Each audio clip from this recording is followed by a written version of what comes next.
हाँ, good morning students. आज अपन पढ़ेंगे फोटो रेस्पायरेशन।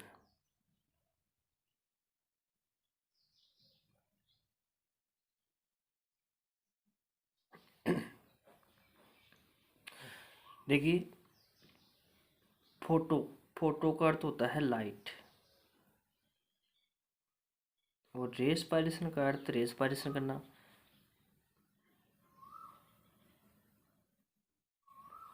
यानी कि लाइट की प्रेजेंस में रेस्पायरेशन करना। जो प्लांट्स होते हैं, अगर वो लाइट की प्रेजेंस में रेस्पायरेशन करने लग जाए तो उसे कहते हैं फोटो रेस्पायरेशन।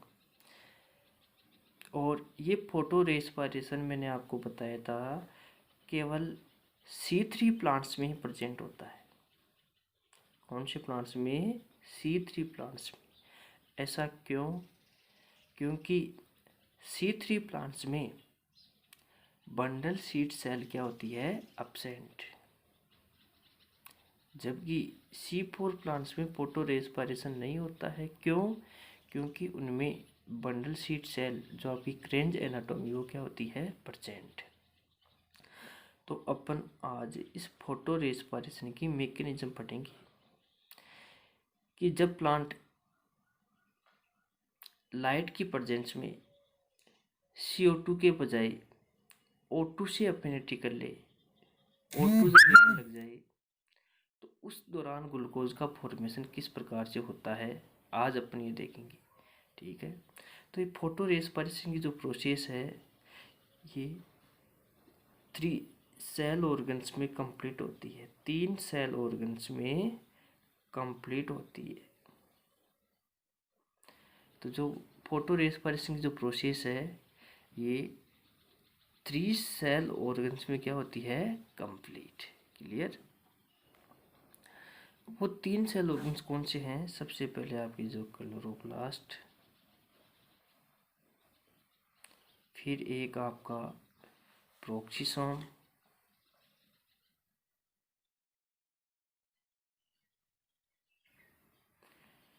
और थर्ड आपका माइटोकॉन्ड्रिया।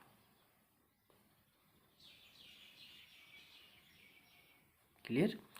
तो जो आपकी देर का है फोटो रेस्पायरेशन, ये 3 सेल ऑर्गन्स पे कंप्लीट होती है।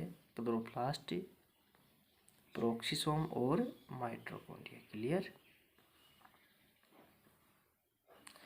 मैंने आपको बताया कि जब इन्वायरमेंट के अंदर CO2 का लेवल तो क्या हो जाए? कम, और O2 का लेवल इंक्रीज हो जाए तो जो C3 प्लांट्स हैं उनमें जो रूबिस्को एंजाइम है वो CO2 के बजाय O2 से क्या करने लग जाता है? अफिनिटी। क्लियर? और अगर प्लांट डे टाइम CO2 के बजाय O2 ले तो उस दौरान फूड का लेवल क्या होता है? कम बनता है। और मैंने आपको बताया था कि इस दौरान फूड का लेवल बहुत ही कम होता है। जो फोटोसिंथेसिस की जो प्रोसेस है वो एक तरह से रिटायर्ड हो जाती है, संदमित हो जाती है, जिसको अपन वारबर्ग इफेक्ट भी कहते हैं। क्या कहते हैं? Warburg effect. Clear? Warburg effect कहते हैं क्योंकि प्लांट फोटोसिंथेसिस के दौरान CO2 के बजाय किसको लेने लग जाता है? O2 को। तो फूड का लेवल क्या होता है? कम होता है। तो इसे क्या कहते हैं? वारबर्ग इफेक्ट कहते हैं। क्या कहते हैं? Warburg effect. तो आगे अपन इसकी मैकेनिज्म की बात करें। फोटो रेस्पायरेशन की जो मैकेनिज्म है किस प्रकार से होती है। सबसे पहले हमने बताया कि फोटो रेस्पायरेशन कौन से प्लांट में होती है? C3 प्लांट्स में। C3 प्लांट्स में हमने देखा था कि सबसे पहले हमारा RUBP, राइबोलोज बाईफास्फेट, कितने कार्बन का था? 5 कार्बन का, जो मैंने आपको बताया था। वही जो C3 साइकिल हमने पढ़ा था, वही हमारा एंजाइम। एंजाइम कौन सा? रूबिस्को। अब CO2 के बजाय अब किसको लेगा ये? O2 को। क्लियर। अपन रिएक्शन करवाएं, दो मॉलिक्यूल ले लें इनकी, तो ये RUB फिर O2 जुड़ेंगे। और देखिए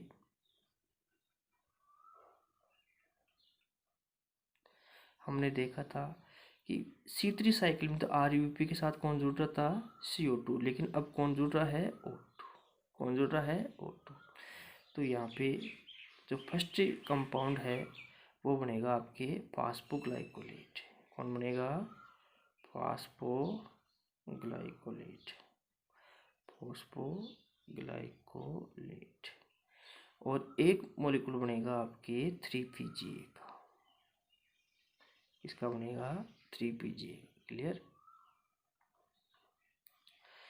याद रहे ये 2 कार्बन का होता है और ये 3 कार्बन का।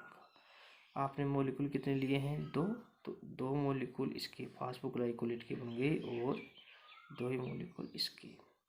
कार्बन की नंबरिंग देखो, यहाँ देखिए 2 को 2 से मल्टीप्लाई करोगे 4 कार्बन, और ये 3 और 2, 3 को 2 से मल्टीप्लाई किया 6 कार्बन, तो कितने कार्बन हो गए, 10 कार्बन। यानी कि 5 कार्बन का RUBP था। कितने मॉलिक्यूल है, 2, तो 10 कार्बन हो गए। यहाँ हमारे कार्बन की जो नंबरिंग है बिल्कुल क्या है, इक्वल। तो हमने देखा कि C3 प्लांट्स में जो CO2 ले रहे थे प्लांट, उसमें फर्स्ट स्टेबल कंपाउंड 3 कार्बन का था, जबकि इसमें फर्स्ट स्टेबल कंपाउंड कितने कार्बन का है, 2। इसी वजह से इसको C2 साइकिल भी कहते हैं। कौन साइकिल कहते हैं, C2 साइकिल, क्योंकि इसमें फर्स्ट स्टेबल कंपाउंड कितने कार्बन का होता है, 2। देखिए हमारा RUBP है,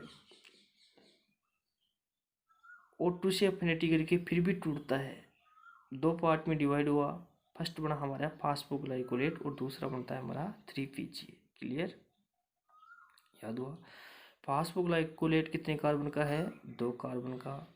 3PGA कितने कार्बन का होता था, 3 कार्बन का। क्लियर। अब ये 3PGA तो ग्लूकोज बनाने में डायरेक्ट इसका क्या होता है, यूज। क्लियर। लेकिन प्लांट ये चाहता है कि ये फास्फोग्लाइकोलेट भी, इससे भी आगे क्या बने, फूड बने, कि फास्फोग्लाइकोलेट भी आगे इसका डिकम्पोज करके इस कार्बन को कंज्यूम करके इससे भी प्लांट क्या बनाना चाहता है, ग्लूकोज। क्लियर। तो देखिए ये फास्फोग्लाइकोलेट,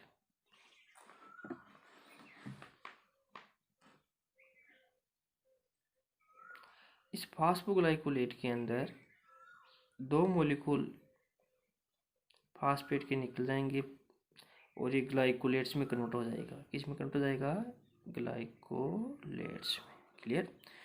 फास्फोग्लाइकोलेट था, 2 मॉलिक्यूल किसके निकल गए, फास्फेट के, तो किस में कन्वर्ट हो गया, ग्लाइकोलेट में। कितने कार्बन, वही 2 कार्बन।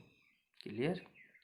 मॉलिक्यूल कितने बच गए ग्लाइकोलेट के, 2, क्योंकि 2 फास्फो इनऑर्गेनिक फास्फेट निकल गए 2, क्योंकि फास्फो था तो 2 फास्फेट निकल गई, तो क्या बच गया हमारा, ग्लाइकोलेट्स।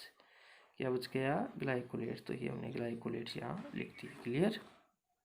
वही 2 कार्बन का। अब ये ग्लाइकोलेट्स इधर प्रोक्सीसोम में आ जाता है। किधर आ गया, प्रोक्सीसोम। देखो ये रहा आपका प्रोक्सीसोम, तो ग्लाइकोलेट्स किस में आ गया, प्रोक्सीसोम में। क्लियर। चलो, तो प्रोक्सीसोम जो सेल ऑर्गन्स है इसमें आपका ग्लाइकोलेट आ गया। कितने मॉलिक्यूल हैं, 2।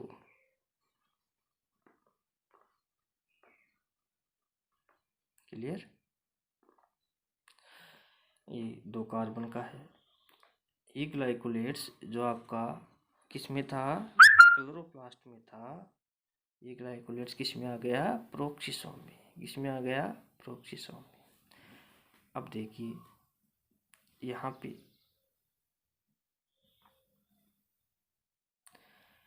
इसी ग्लाइकोलेट्स में 2 मॉलिक्यूल हाइड्रोजन पेरोक्साइड के बाहर निकल जाएंगी। किसके, हाइड्रोजन पेरोक्साइड की। और जैसे ही इस ग्लाइकोलेट्स में हाइड्रोजन पेरोक्साइड बाहर निकलेंगे, ये ग्लाइओक्जिलेट में कन्वर्ट हो जाएगा। किस में कन्वर्ट हो जाएगा, ग्लाइओक्जिलेट्स में। यानी कि ग्लाइकोलेट था, यहाँ हाइड्रोजन पेरोक्साइड के 2 मॉलिक्यूल बाहर निकल गए तो किस में कन्वर्ट हो गया, ग्लाइओक्सिलेट। और ग्लाइओक्सिलेट ये कितने कार्बन का, 2 कार्बन का। तो ये 2 मॉलिक्यूल भी हैं। ग्लाइओक्सिलेट्स कितने हैं, 2 मॉलिक्यूल। यानी ग्लाइकोलेट्स में हाइड्रोजन पेरोक्साइड बाहर निकल गया तो क्या बन गया, ग्लाइओक्सिलेट। क्लियर। याद रहे ग्लाइकोलेट्स था, ग्लाइकोलेट्स किस में था हमारा, पहले वाले सेल ऑर्गेन्स कौन सा, क्लोरोप्लास्ट। अब इस ग्लाइकोलेट्स में हाइड्रोजन पेरोक्साइड तो बाहर निकल गया और ये ग्लाइकोलेट्स ग्लाइओक्सिलेट्स में कन्वर्ट हो गया। किस में कन्वर्ट हो गया, ग्लाइओक्सिलेट्स में। अब इस ग्लाइओक्सिलेट में अपन 2 मॉलिक्यूल अमोनिया के जोड़ेंगे। किसके जोड़ेंगे, अमोनिया के। जैसे ही 2 मॉलिक्यूल अमोनिया के इसमें जोड़ते हैं, ग्लाइओक्सिलेट ग्लाइसिन में कन्वर्ट हो गया। किस में कन्वर्ट हो गया, ग्लाइसिन। क्लियर। याद रहे ग्लाइओक्सिलेट्स में जैसे हमने 2 मॉलिक्यूल अमोनिया के जोड़े, किस में कन्वर्ट हो गया, ग्लाइसिन में। ग्लाइसिन में ये बदल गया। क्लियर। अब ग्लाइसिन कितने कार्बन का, 2 कार्बन का। देखिए ग्लाइसिन अपन 2 कार्बन का बता रहे हैं। यहाँ अपन ग्लाइसिन का फॉर्मूला लिखिए,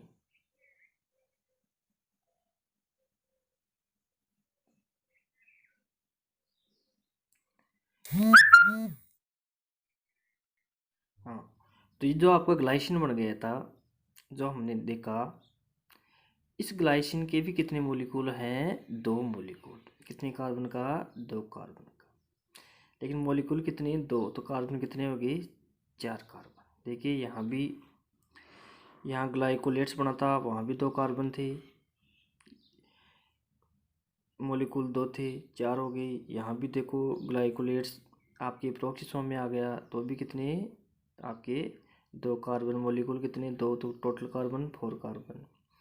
यहाँ हाइड्रोजन प्रोक्सिसोम में हाइड्रोजन पेरोक्साइड बाहर निकल जाता है और आपका ग्लाइकोलेट्स किस में कन्वर्ट हो गया, ग्लाइओक्सिलेट में। क्लियर। अब ग्लाइओक्सिलेट में जैसे हाइड्रोजन पेरोक्साइड निकल गया, ग्लाइओक्सिलेट बन गया। ग्लाइओक्सिलेट में अमोनिया जोड़ते हैं अपन, क्या जोड़ते हैं, 2 मॉलिक्यूल अमोनिया के, तो किस में कन्वर्ट हो गया, ग्लाइसिन में। मॉलिक्यूल कितने, 2। अब ये ग्लाइसिन आपका, ये जो आपका ग्लाइसिन है, ये अब किस में आएगा, आपके माइटोकॉन्ड्रिया में। तो ये आ गया आपका ग्लाइसिन। कौन सेल ऑर्गन में आ गया, माइटोकॉन्ड्रिया में। क्लियर। तो मैं लिख देता हूँ ग्लाइसिन। क्लियर। ग्लाइसिन के मॉलिक्यूल कितने हैं, 2, कार्बन भी कितने, 2, तो टोटल कार्बन कितने हो गए, 4 कार्बन। अब देखिए इस ग्लाइसिन का कि इसमें 2 कार्बन का है लेकिन मॉलिक्यूल कितने हैं, 2, तो इसका फॉर्मूला देखें, ये 2 कार्बन लेकिन इसके मॉलिक्यूल कितने हैं, 2, एक और बनाओ ऐसा। अब देखिए इस स्ट्रक्चर के अंदर 3 कार्बन जुड़ के और एक अमोनिया मॉलिक्यूल, 3 कार्बन जुड़ के एक दूसरे सब्सटेंस का फॉर्मेशन करते हैं जिसको कहते हैं सेरीन। क्या कहते हैं, सेरीन। और कितने कार्बन का है सेरीन, 3 कार्बन का। लेकिन मॉलिक्यूल अब एक ही बनेगा। मॉलिक्यूल कितना बनेगा, एक। क्यों, क्योंकि हमने देखा यहाँ ग्लाइसिन था, 2 मॉलिक्यूल थे। ग्लाइसिन कितने कार्बन का था, 2 कार्बन का। ग्लाइसिन 2 कार्बन का था लेकिन मॉलिक्यूल थे इसके 2, तो हमने 2 बार लिख दिया इसको। ये आपका एक ग्लाइसिन, ये दूसरा ग्लाइसिन। अब इस ग्लाइसिन में इस 2 मॉलिक्यूल ग्लाइसिन में 3 तो कार्बन और एक अमोनिया जुड़ के क्या बनाते हैं, सेरीन। ऐड होके क्या बना रहे हैं, सेरीन। यहाँ पर एक तो कार्बन, एक अमोनिया मॉलिक्यूल यहाँ से बाहर निकल जाएगा। कार्बन मॉलिक्यूल CO2 के रूप में बाहर निकलेगा और यह आपका अमोनिया बाहर निकल गया। क्लियर। अब ये सेरीन कितने कार्बन का है, 3 कार्बन का। क्लियर। अब ये सेरीन देखिए आगे प्रोक्सिसोम में आके सेरीन प्रोक्सीसोम में आके किस में कन्वर्ट हो गया, गिल्सरेट में।